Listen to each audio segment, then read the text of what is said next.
Joyeux amis d'Alternative, bonjour. Le drapeau peut vous induire en erreur, nous ne sommes pas au Népal, nous sommes en Valais, commune d'Ayen, Villa. Et vous le savez, certains jettent parfois leur soutane aux orties. Nous avons jeté notre curiosité sur Marlène Galetti qui va vous parler des orties. Elle est passionnée et cette passion est contagieuse. La preuve.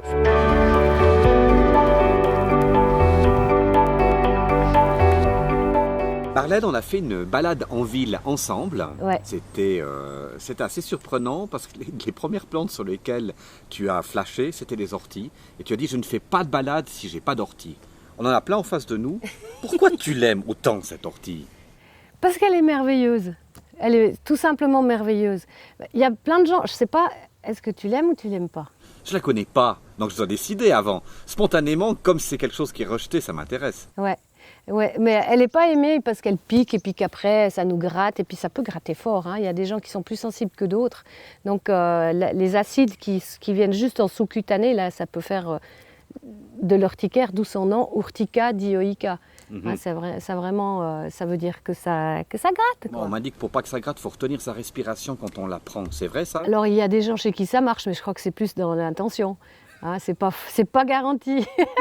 D'accord, certaines teigneuses, elles passent Voilà. le côté de la respiration. Ouais. Mais il y a une belle histoire pour raconter pourquoi elle n'est pas aimée, puis pourquoi. Parce que la plupart des gens la trouvent même pas belle.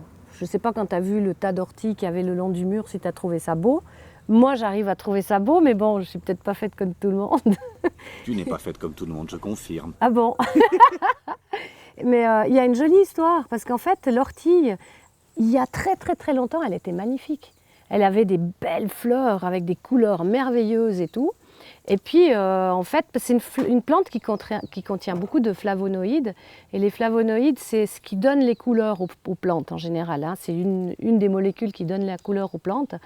Et elle avait des fleurs superbes, magnifiques. Mais comme elle est bonne pour tout, que ce soit pour je sais pas, je raconterai peut-être ça après, mais elle est bonne pour tellement de choses que tout le monde allait l'accueillir tout le temps. Ils habitaient les gens dans des grottes, c'était encore il n'y avait encore pas les villages structurés comme maintenant, et pour faire un bouquet de fleurs, pour faire des soins, pour faire des filets de pêche, pour faire ci, pour faire ça. Et puis du coup, elle allait disparaître, mais elle est venue sur Terre pour nous aider.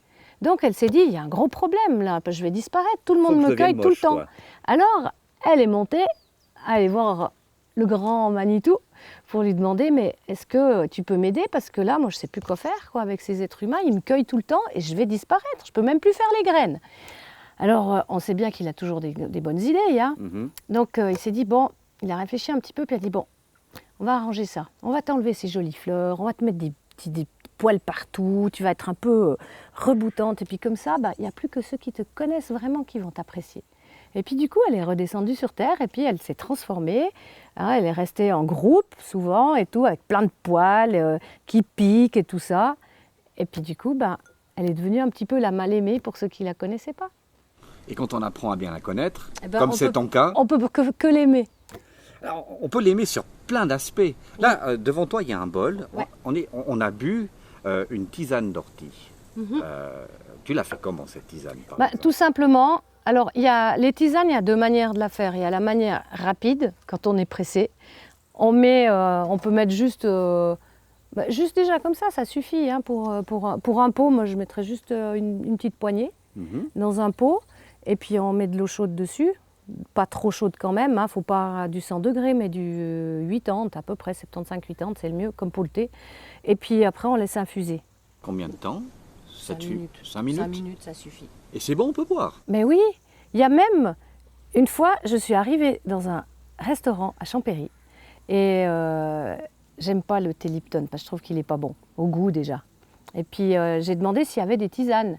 Puis il me dit, oui, il y a camomille, tilleul, tout ça. Il dit, moi je bois tout. Et le serveur il me dit, moi je bois toujours de la tisane d'ortie parce que c'est fabuleux. Puis c'est là, waouh! Un serveur qui me dit ça ne m'est jamais arrivé. Puis en fait, il disait que depuis qu'il boit de la tisane d'ortie, il n'a plus de problème de digestion, tout va bien et tout ça. Il dit c'est magique. Alors j'ai trouvé que c'était génial. Oui, il savait conseiller ce qu'il fallait. Ouais, mais il n'en avait pas parce qu'il travaillait dans un restaurant. Alors qu'on en trouve maintenant à la Migros, à la Coop, on en trouve en sachet. Hein, parce qu'ils se sont quand même rendus compte que c'est une plante extraordinaire. Et à boire, je ne sais pas, Comment tu trouves le goût? Ah, moi, déjà, ça m'a fait un grand gargouillis avant, à la base. Donc, effectivement, pour la digestion, ça doit être efficace. Ouais. Ça m'irrite tout petit, tout léger au niveau de la bouche. Est-ce que c'est... Ouais. Mais c'est une odeur que j'ai reconnue par le biais du goût et après, je suis revenu à l'odeur. Voilà. Ouais. Bah oui, l'odorat et le goût, ils sont... Et je me suis dit, tiens, mais c'est la première fois de ma vie que je bois de l'ortie. Voilà. Je confesse. Mais, alors, plus tard, si t'es sage, je te fais goûter du vin d'ortie. Je vais être très sage. Et donc, on est déjà avec l'infusion, mais tu nous as expliqué qu'il y avait 100 000 autres déclinaisons au niveau alimentaire qui existaient, du genre, par exemple.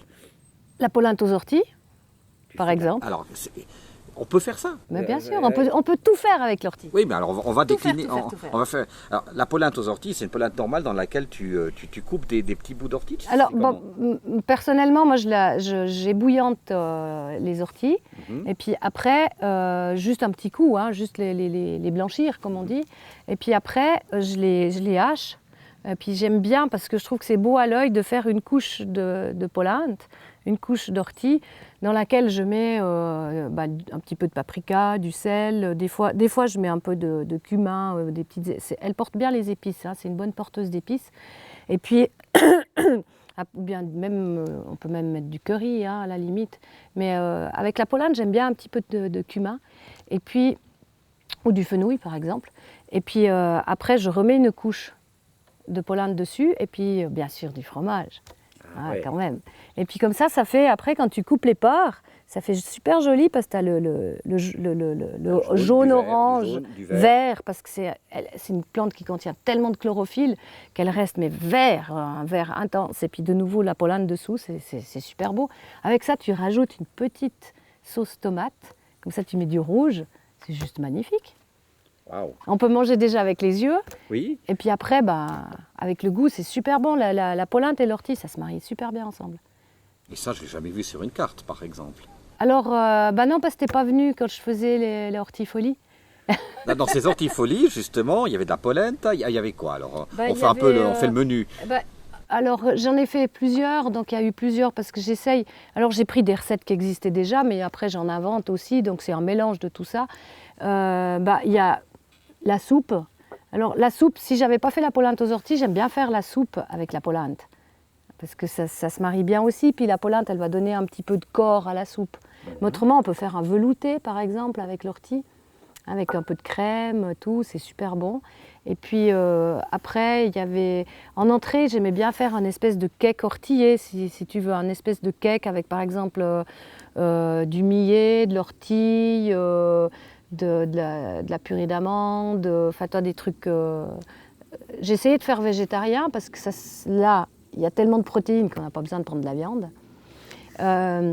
Avec du curry, justement. Ça, je trouvais que c'était bien en entrée parce qu'il y a le petit goût un petit peu qui vient d'ailleurs aussi. Il y avait des champignons farcis aux orties, des gros champignons de Paris. Alors là, j'ai fait des farces simples et des farces aussi avec la viande, en mélangeant de la viande coupée fine ou bien de la viande hachée avec les orties. Lasagne aux orties, avec de la courgette et des tomates. Là, tu as des couleurs aussi magnifiques, entre le rouge, le vert et tout ça, et les lasagnes. Mon Dieu, le risotto aux orties, y a les gnocchis aux orties. Et puis après, le dessert aux orties. À savoir comment on dit, la glace à l'eau, là, comment on dit déjà, sorbet, sorbet d'orties. Et puis des muffins aux orties.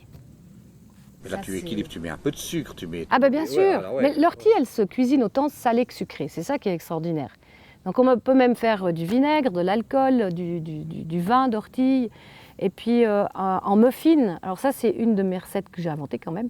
C'est super bon, parce que c'est un joli muffin vert. Mais ne dis pas tout, parce que des Coréens peuvent nous regarder, te piquer le brevet, puis après le commercialiser à grande échelle. Donc garde des secrets, je t'en supplie, garde des secrets. D'accord. Il faut qu'on vienne chez toi les déguster. Voilà, exactement. Non, c'est super bon. Et puis des petits biscuits avec les graines d'ortie et du chocolat.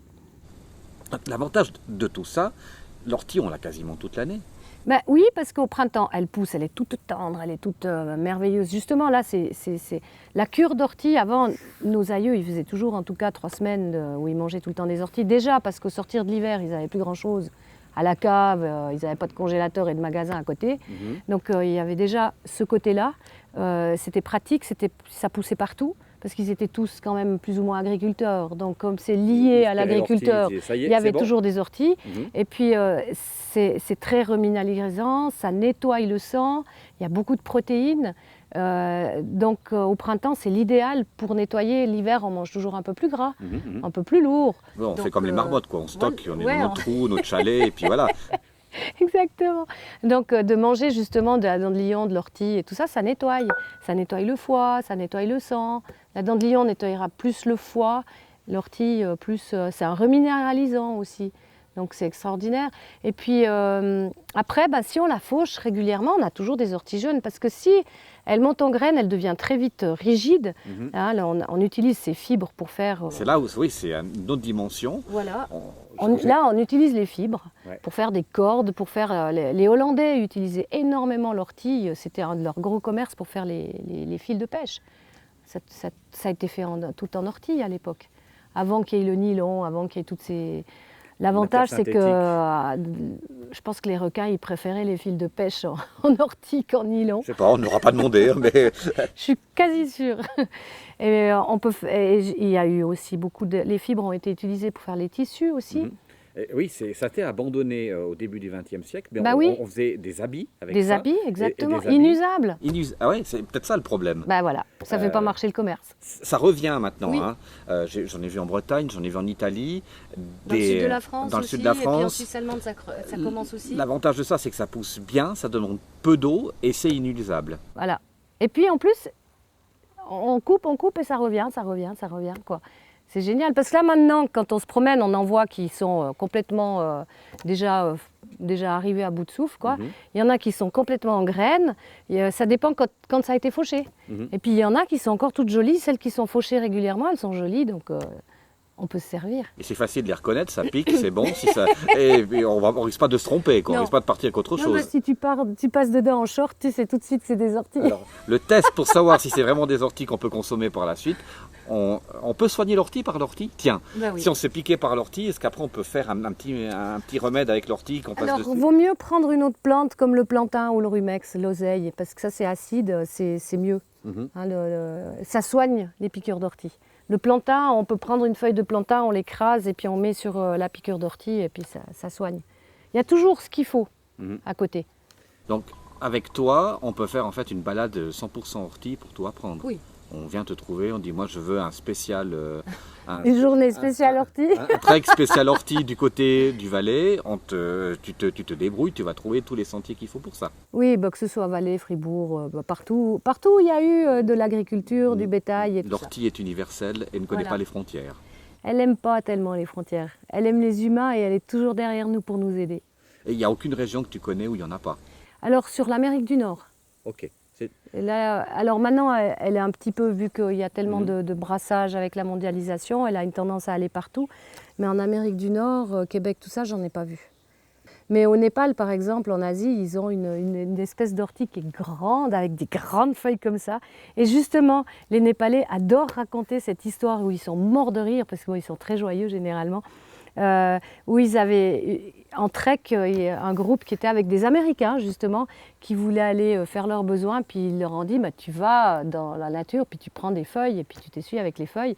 Et puis l'Américain ne connaissait pas les orties et voilà. il a pris une grande feuille.